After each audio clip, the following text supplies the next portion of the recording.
नमस्कार दोस्तों, आप सभी का हमारे चैनल भाभी हॉरर स्टोरी पर दिल से स्वागत है। हमारी हर कहानी आपको एक रहस्यमय दुनिया का सफर कराकर बिल्कुल रोमांचित कर देगी। दोस्तों, आज मैं एक ट्रक ड्राइवर के संग घटित काफी भयभीत करने वाली एक घटना का जिक्र आपके संग करने वाला हूँ। जब आधी रात को सुनसान जगह पर उस ट्रक ड्राइवर का सामना 6 चुड़ैल से हो जाता है। लेकिन दोस्तों, कहानी शुरू करने से पहले आपसे एक छोटी सी गुजारिश है कि अगर आप हमारे चैनल पर नए हैं तो कृपया हमारे चैनल को सब्सक्राइब करना ना भूलें। इससे आप न केवल हमारे परिवार का हिस्सा बनेंगे बल्कि हमारी हर कहानी का नोटिफिकेशन सर्वप्रथम आपके पास पहुंचेगी, जिससे आप भरपूर मजा उठा पाएंगे। आपका हर लाइक और कमेंट मेरे लिए प्रेरणादायक है, इसलिए आप अपने कमेंट में हमें जरूर बताइए कि आप किस शहर या गांव से हमारी कहानी को सुन रहे हैं। हो सकता है कि अगली बार मैं अपनी कहानी में आपके शहर या गांव के नाम को भी शामिल करूं। तो आइए दोस्तों, अब आपका और समय न लेते हुए मेन कहानी की ओर बढ़ते हैं। दोस्तों, मेरा नाम बाबा रमन है और मेरी उम्र 60 साल है। दिल्ली हाई रोड के किनारे मेरा एक बड़ा सा ढाबा है जिसका नाम है बाबा का ढाबा। मगर दोस्तों, 30 साल पहले मेरा यह ढाबा नहीं था, बल्कि 30 साल पहले मैं भी एक ट्रक ड्राइवर था और उस वक्त मैं भी भूत प्रेत चुड़ैल जैसी बातों पर जरा भी यकीन नहीं करता था। इसलिए मैं रात बिरात कभी भी निडर होकर गाड़ी चलाया करता था। मगर जब खुद मेरे साथ भी कई भयानक घटनाएं घटी जो मुझे भी भूत प्रेत चुड़ैल जैसी बातों पर विश्वास करने के लिए मजबूर कर दिया। एक बार तो मैं मरते मरते बचा और तभी से मैंने ट्रक चलाना ही छोड़ दिया और उसी ट्रक को बेचकर मैंने एक ढाबा खोल लिया। दोस्तों, मेरे ढाबे में आने वाले कई ट्रक ड्राइवर अपने अपने साथ घटित कई डरावनी घटनाओं का जिक्र मेरे साथ कर चुके हैं। उन्हीं घटनाओं में से एक घटना का जिक्र आज मैं आपके संग करने जा रहा हूँ, जिसे सुनकर आपकी भी रूह कांप उठेगी। दोस्तों, यह घटना जिस ट्रक ड्राइवर के संग घटी थी उसका नाम है बलवीर सिंह। तो आइए दोस्तों, जिसकी कहानी उसी की जुबानी सुनते हैं। दोस्तों, मेरा नाम बलवीर सिंह है और मैं पिछले 15 सालों से ट्रक चला रहा हूँ। दोस्तों, एक ट्रक ड्राइवर होना बहुत बड़ा चैलेंज का काम होता है। पहाड़ों के घुमावदार अंधेरी सड़कों में ट्रक चलाना मौत के कुएं में गाड़ी चलाने जैसा होता है। एक छोटी सी गलती भी ट्रक ड्राइवर के जान को खतरे में डाल सकती है। मगर सिर्फ यही खतरे नहीं है जिनका डर सड़कों में रहता है, बल्कि सड़कों में कभी कभी ऐसी घटनाएं भी घट जाती हैं जिनकी आप कल्पना भी करते हैं तो आपकी रूह कांप जाती है। आज मैं आपको एक ऐसी ही घटना की कहानी बताने जा रहा हूँ जिसमें मेरे और मेरे सहकर्मी की जान हलक में आकर फंस गई थी। ये कहानी जो मैं आज आपको बताने जा रहा हूँ वह एकदम सच्ची घटना के बारे में है। मैं पहले भूत प्रेत या चुड़ैल पर यकीन नहीं करता था, लेकिन इस घटना के बाद मुझे भी यकीन हो गया कि भूत प्रेत होते हैं। यह घटना 8 साल पहले यानी 2017 की है, जब मैं राजस्थान के भीलवाड़ा से हनुमानगढ़ ट्रक लेकर जा रहा था। मेरा खलासी नंदू भी मेरे संग था। मेरे ट्रक में फैक्ट्री का रॉ मटेरियल था जिसे हनुमानगढ़ के नौहर में सुबह 8 बजे तक डिलीवरी देना था। शाम के 6 बज रहे थे। अचानक नंदू बोला, उस्ताद, कहीं चाय की दुकान दिखे तो गाड़ी रोक देना, थोड़ा चाय पी लिया जाएगा। मैं बोला हाँ नंदू, मैं भी वही सोच रहा हूँ, मगर मुझे चाय की कोई गुमटी वगैरह दिखाई नहीं दे रही है। अभी मेरा बोला हुआ 2 मिनट भी नहीं हुआ था कि मुझे दाहिनी ओर एक चाय की गुमटी दिखाई दी। मैंने किनारे करके ट्रक को रोक दिया और ट्रक के इंडिकेटर को जलते छोड़कर हम दोनों ट्रक के नीचे उतर गए। वह जगह बड़ा वीरान लग रहा था, क्योंकि उस गुमटी के अलावा वहाँ दूर दूर तक कोई दूसरा दुकान या घर नजर नहीं आ रहा था। उस गुमटी में बैठा हुआ चाय वाला लगभग 60 से 65 वर्ष का बुजुर्ग था, मगर उसका पहनावा अजीब था, जो आज के पहनावे से कोई मेल नहीं खा रहा था। दुकान के सामने काठ का बना बेंच था, जिस पर हम दोनों बैठ गए। मैंने चाय वाले से कहा, बाबा चाय मिलेगी क्या? उसने कहा, हाँ बाबूजी, अभी बनाता हूँ। चाय बहुत मस्त बनी थी। मैंने कहा, बाबा चाय तो बहुत मस्त बनी है। उसने कहा, हाँ बाबूजी, ऐसी चाय आपको शहर में नहीं मिलेगी। मैंने कहा, क्यों, ऐसी क्या बात है इस चाय में? उसने कहा, यह चाय गाय या भैंस के दूध में नहीं बनी है, बल्कि बकरी के दूध में बनी है। मैंने कहा, वाह, यह तो एक नया तजुर्बा हुआ। चाय वाले की दुकान के बाईं ओर से एक रास्ता जा रहा था। मैंने चाय वाले से पूछा, बाबा यह रास्ता कहाँ जा रहा है? उसने उल्टा मुझसे ही पूछ लिया, बाबूजी आप लोगों को कहाँ जाना है? मैंने कहा, हमें तो हनुमानगढ़ जाना है। उसने कहा, हनुमानगढ़ जाने के लिए यह एक शॉर्ट रास्ता है। अगर आप लोग इस रास्ते से जाओगे तो आपको कम से कम 2 घंटे का समय बचेगा। 1 घंटे जाने के बाद आपको एक हाईवे मिलेगा और उसके बाएं रास्ते पकड़ के जाओगे तो वही रास्ता आपको फिर से इसी हाईवे से मिला देगा। चाय वाले की बात सुनकर नंदू बोला, उस्ताद क्यों ना हम इसी शॉर्ट रास्ता से चलें, समय भी बचेगा और तेल भी, और एक नए रास्ते की जानकारी भी होगी, जो हमारे लिए आगे चलकर लाभदायक होगा, क्योंकि हमें तो ट्रक लेकर कई बार हनुमानगढ़ जाना ही पड़ता है। मैं बोला, नंदू जिस रास्ते के बारे में हमें कोई जानकारी ना हो, उस रास्ते पर भारी ट्रक लेकर जाना ठीक होगा क्या? कोई गड्ढा में ट्रक फंस गया तो? इस पर चाय वाले ने बोला, बाबूजी बेफिक्र होकर जाइए, कोई गड्ढा नहीं मिलेगा।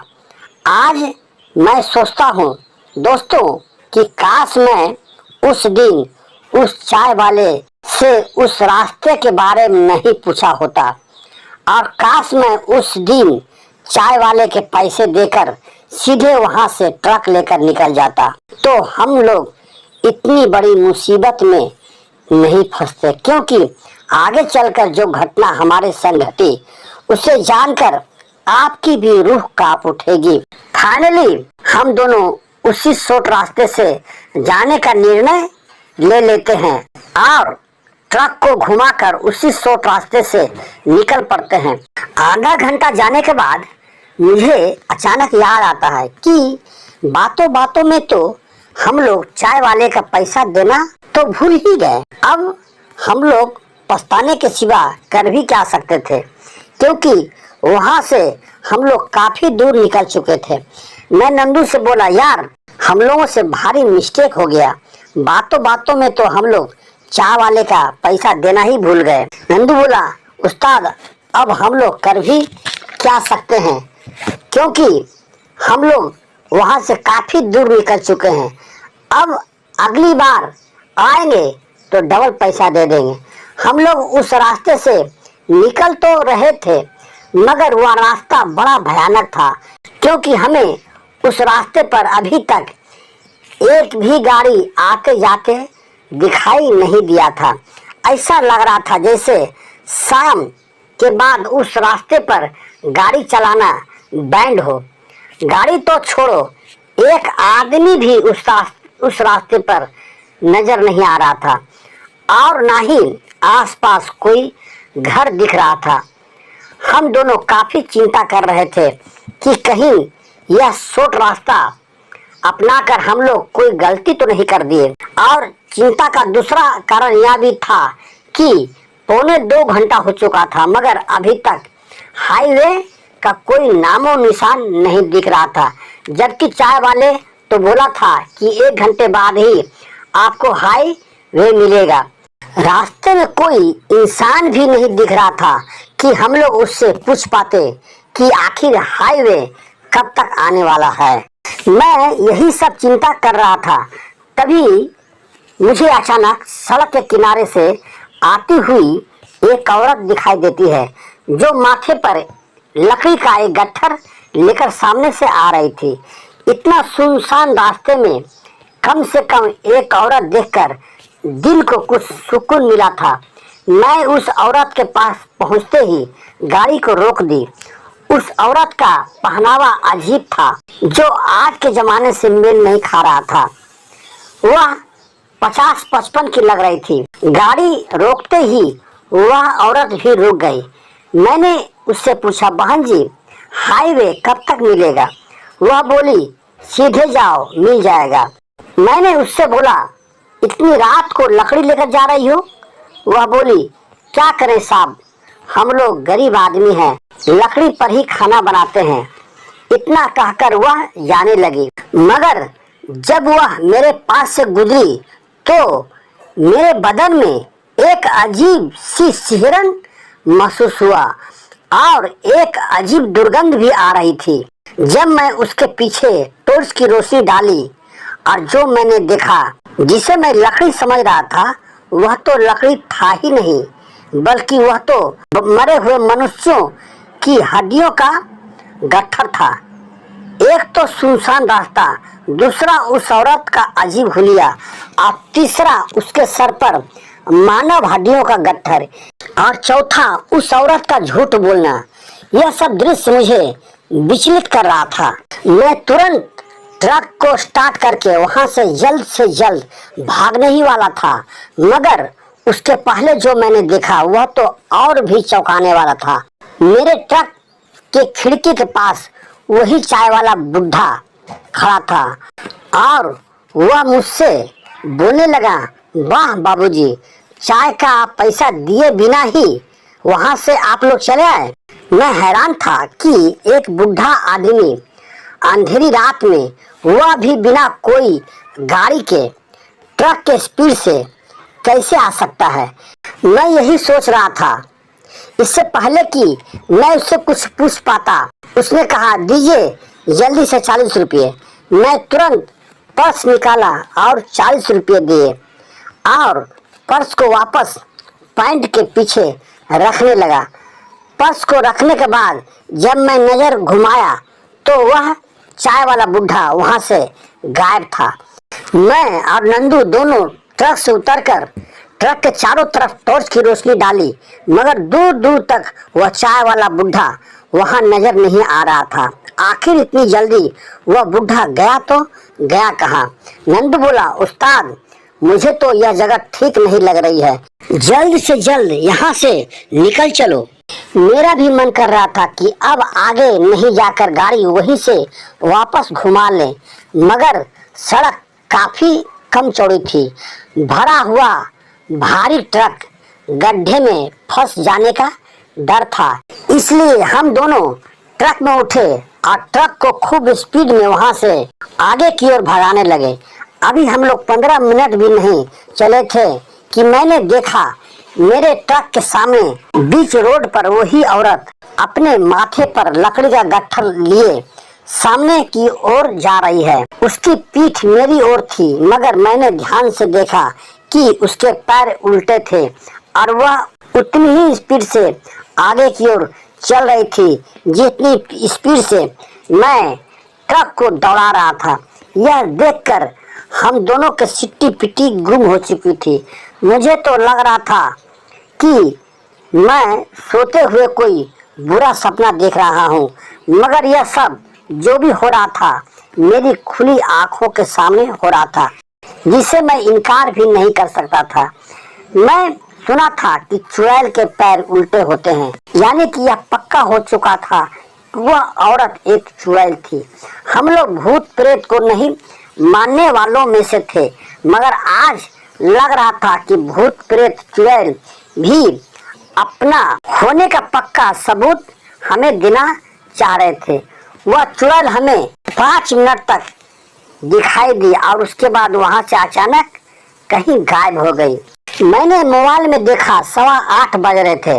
अब हमें उसके बाद ऐसा कुछ भी दिखाई नहीं दे रहा था जिससे कि हमें डरने की जरूरत हो। अब हमें लगने लगा कि अब हम लोग भूत प्रेत चुड़ैल के एरिया से बाहर निकल चुके हैं और हम लोगों ने राहत की सांस ली। मगर उसके अगले पल जो हमारे संग होने वाला था उसको जानकर तो आप लोगों का भी कलेजा मुंह को आ जाएगा। रात के 9 बज रहे थे और मैं 50-60 की स्पीड से ट्रक चला रहा था।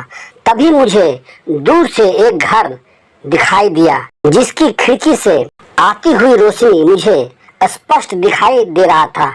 जब मैं कुछ और आगे बढ़ा तो मैंने देखा कि रोड के किनारे एक पेड़ के नीचे एक 30-32 साल की औरत खड़ी है जिसके हाथ में जलता हुआ एक टॉर्च भी है। अब हमें जान में जान आई। मैंने गाड़ी ठीक उसके सामने जाकर रोक दी। वह औरत काफी खूबसूरत थी। अपने सामने गाड़ी रुकते देख वह थोड़ा सकपका गई। मैंने उससे पूछा, बहन जी इतनी रात गए आप किसका इंतजार कर रही हैं? उसने कहा, भाई साहब मेरे 2 बच्चे बर्थडे पार्टी में गए हुए हैं जो रात 8:30 बजे तक आने वाले थे, मगर 9 बज गए हैं और अभी तक नहीं आए हैं। मैं उन्हीं का इंतजार कर रही हूँ ताकि मैं उन्हें संग में घर ले जा सकूं। फिर आश्चर्यचकित होकर उसने हमसे पूछा, इतने रात गए आप लोग गाड़ी लेकर इस रास्ते पर कैसे आ गए? इस रास्ते में एंट्री करते समय आप लोगों ने बोर्ड में लिखा हुआ नहीं पढ़ा कि शाम को 5 बजे के बाद इस रास्ते में गाड़ी चलाना, यहाँ तक कि पैदल चलना भी बैंड है, क्योंकि सूर्यास्त के बाद यह रास्ता हॉन्टेड यानी भूतिया हो जाता है। मुझे अचानक याद आया कि हाँ, इस रास्ते में एंट्री करते समय बोर्ड में तो हम दोनों ने इस बात को पढ़ा था, मगर भूत प्रेत की बातों पर तो हमें जरा भी यकीन नहीं था। इसलिए बोर्ड की बातों का परवाह किए बगैर हम लोग इस रास्ते से चल दिए थे। मैंने उस औरत से कहा, बहन जी आप ठीक कहती हैं, बोर्ड को हमने तो पढ़ा था मगर हम दोनों को भूत प्रेत पर जरा भी यकीन नहीं है, इसलिए बोर्ड की बात को परवाह किए बगैर हम लोग इस रास्ते से गाड़ी लेकर चले आए। उस औरत ने कहा, आप दोनों की किस्मत अच्छी है या फिर कोई शक्ति है जो आप दोनों की मदद कर रही है, वरना आप लोग यहाँ तक जिंदा नहीं पहुँच पाते। फिर उसने कहा, इसके आगे आप लोग जाएंगे कैसे, क्योंकि इसके आगे का रास्ता तो और भी जोखिम भरा हुआ है। मैंने कहा, बहन जी यहाँ से हाईवे कितनी दूर है? उसने कहा, हाईवे तो यहाँ से 2 घंटे का रास्ता है, मगर उसके पहले जिंदा बचेंगे तभी तो हाईवे तक पहुँचेंगे। फिर उसने कहा, आगे का रास्ता इतना खतरनाक है कि बंद गाड़ी में भी सुरक्षित रहना मुश्किल है। उसकी बातों ने हम दोनों को अंदर तक डरा दिया था। मुझे 2 घंटे पहले घटनाएं भी याद आने लगी थी, जबकि उन घटनाओं का जिक्र हमने उसके साथ किया भी नहीं था। नंदू तो मुझसे भी ज़्यादा डर चुका था। उसने कहा, उस्ताद इस रास्ते पर आकर हम लोग बहुत भारी भूल कर चुके हैं, और जैसा कि बहन जी कह रही हैं कि इसके आगे जाना और भी खतरनाक है, तो क्यों ना हम लोग रात इन्हीं के यहाँ गुजार लें। फिर मैंने उस औरत से कहा, बहन जी आपका घर यहाँ से कितनी दूर है? उस औरत ने कहा, भाई साहब सामने घर से जो रोशनी आ रही है वही मेरा घर है। अगर आप चाहें तो हमारे यहाँ रात गुजार सकते हैं। गाड़ी को थोड़ा किनारे करके लगा दीजिए और हमारे संग चले आइए। बात करते करते उसके दोनों बच्चे भी बर्थडे पार्टी से लौट चुके थे, जो लगभग 14 साल का लड़का था और 12 साल की लड़की थी। हमने ट्रक को रोड के किनारे लगा दिया और उनके साथ चल दिए। रास्ते में चलते समय हमने उससे पूछा, बहन जी आपके घर में और कौन कौन है? वह बोली, मेरे सास ससुर हैं, मैं हूँ और मेरे ये दोनों बच्चे हैं। मेरे हस्बैंड गुजर चुके हैं। उसके हस्बैंड की बात सुनकर मैंने कहा, सॉरी बहन जी, आपके हस्बैंड की बात सुनकर हमें बहुत दुख हुआ। उसके घर का मेन दरवाजा बहुत पुराने डिजाइन का था। एक बड़ा सा रूम को खोलकर वह हम दोनों को उसमें बैठा दी, जिसमें बड़ा सा खाट था। वह खाट इतना बड़ा था कि उसमें 4 आदमी आराम से सो सकता था। वह बोली, आप लोग यहाँ आराम कीजिए, मैं आप दोनों के लिए कुछ खाने का इंतजाम करती हूँ। मैं बोला, रहने दिए बहन जी, आपने हमें रात गुजारने के लिए जगह दी, यही हमारे लिए काफ़ी है। वह बोली, आप लोग हमारे मेहमान हैं भाई साहब, और मेहमान को कोई खाली पेट सुलाता है क्या? आप लोग 1 घंटा विश्राम कीजिए, मैं आती हूँ। उस औरत के व्यवहार से हम दोनों बड़ा प्रभावित हुए। उसके चले जाने के बाद हम लोग खाट पर विश्राम करने लगे और मन ही मन भगवान को धन्यवाद दे रहे थे कि भगवान तेरा लाख लाख शुक्र है कि यह औरत हमें भेटा गई, वरना ना जाने आज रात हमारे साथ क्या होता। यहाँ तक सब तो ठीक था दोस्तों, मगर उसके अगले पल जो होने वाला था उसे याद करके आज भी हमारी रूह कांप उठती है। हम दोनों खाट पर विश्राम कर रहे थे, तभी हमें एक औरत की रोने की आवाज़ सुनाई देती है। रोने की आवाज़ सुनकर ऐसा लग रहा था जैसे कोई औरत अपने पति के मरने पर विलाप कर रही हो। हमने दरवाज़ा खोलकर देखा, सामने बड़ा सा हॉल था।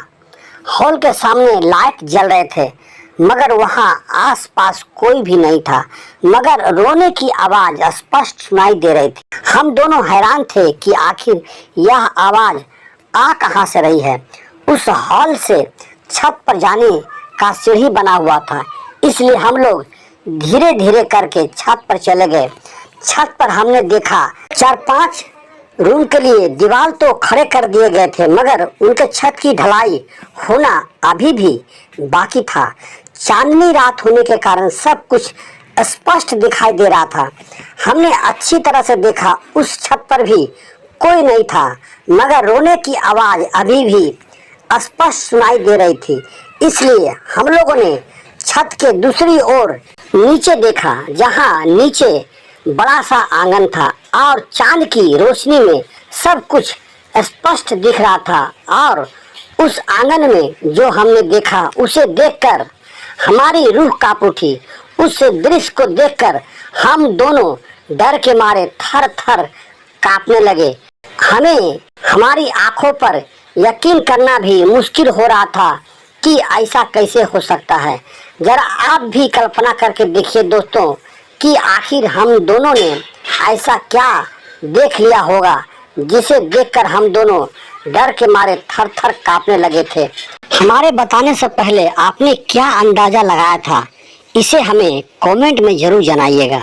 हमने नीचे आंगन में देखा कि वही औरत रो रही है जिसने हम लोगों को यहाँ लाया था, और उसके पास में ही उसके दोनों बच्चे भी बैठे थे, मगर उनके अलावा वहाँ और भी 3 जन बैठे थे, जिसे देखकर हम लोग हैरान रह गए। उनमें एक तो वह चाय वाला बुढ़ा था, दूसरा वह औरत जिसे हमने माथे पर लकड़ी का गट्ठर लिए ट्रक के सामने दौड़ते देखा था, और एक लगभग 40 साल का पुरुष था जिसे वे दोनों बच्चे पापा बोल रहे थे। यानी वह व्यक्ति उस औरत का पति था जिसने हमें यहाँ लाया था। हम लोग हैरान थे क्योंकि उस औरत ने तो हमें बताया था कि उसका पति मर चुका है। वे लोग आपस में कुछ बतिया रहे थे, इसलिए हम लोग दीवार की आड़ में छिपकर उनकी बातों को सुनने लगे, क्योंकि मामला बड़ा रहस्यमय था। उस औरत का बड़ा लड़का बोल रहा था, पापा मम्मी को समझाइए, यह जब भी कोई ड्राइवर को देखती है तो तो रोना शुरू कर देती है। हम लोग भले मर चुके हैं तो क्या हुआ, हम लोग एक संग तो हैं। उसकी बात पर वह बुढ़ी बोली, क्यों नहीं रोएगी? अगर उस दिन उस ट्रक ड्राइवर ने मेरे बेटे को नहीं कुचल कर मारता तो उसके गम में हम लोगों को जहर खाकर मौत को गले नहीं लगाना पड़ता। क्या बिगाड़ा था मेरे बेटे ने किसी का? वह तो बेचारा अपनी दुकान पर बैठकर चाय बना रहा था। 2 दिन बाद मेरा बेटा छत का ढलाई भी करवाने वाला था, मगर वह काम भी अधूरा ही रह गया। बुढ़ी की बात सुनकर नंदू ने धीरे से मेरे कान में बोला, उस्ताद ये तो साले सभी के सभी मरे हुए हैं, ऐसा कैसे हो सकता है? फिर मैंने ध्यान पूर्वक देखा, सभी के पैर उल्टे थे और उनके चेहरे भी बड़ा भयानक लग रहे थे।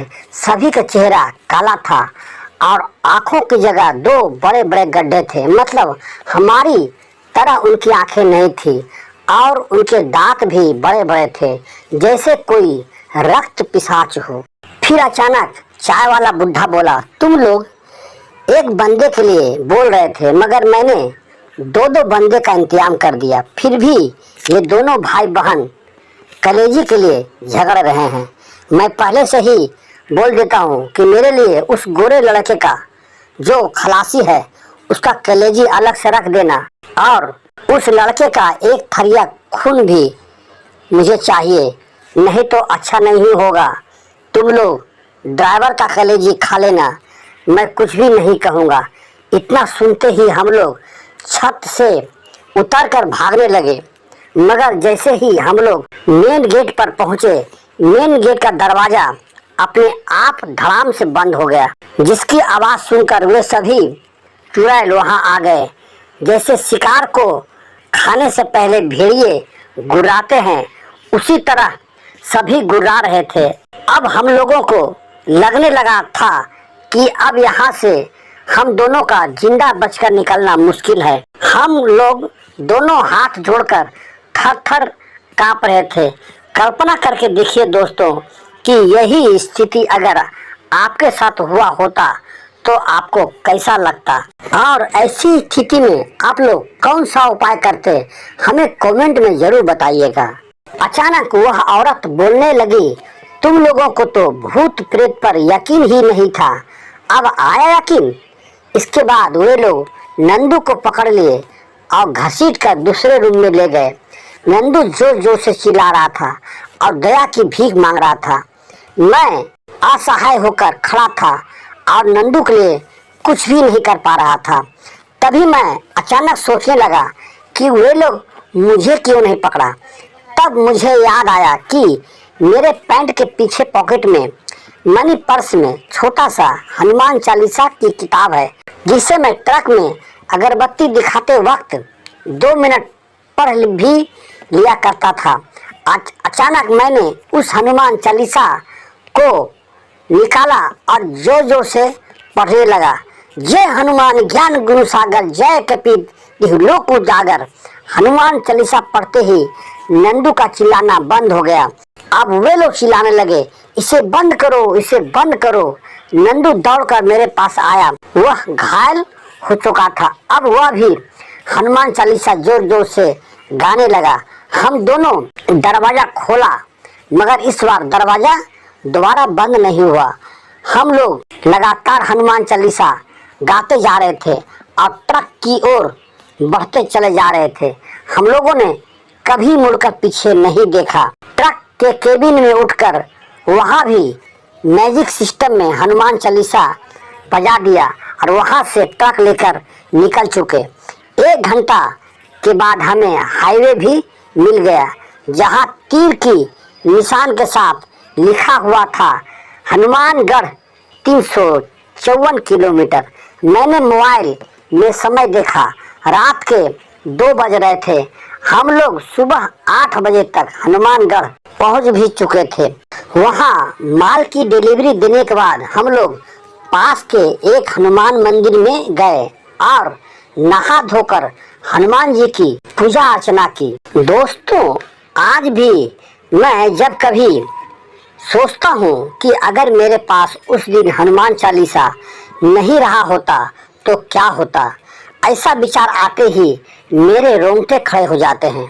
दोस्तों, अगर मेरी कहानी आपको पसंद आई हो तो प्लीज़ लाइक, कमेंट और सब्सक्राइब जरूर कर दीजिएगा, जो आपकी ओर से मेरे लिए बख्शिश होगी। दोस्तों, मेरा भी आपसे एक वादा है कि इस कहानी में आप लोगों के जितने भी कमेंट्स आएंगे उन सभी के नाम एवं स्थान की घोषणा मैं अपनी अगली कहानी में अवश्य करूंगा।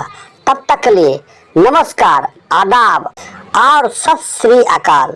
आप सभी का बहुत बहुत धन्यवाद।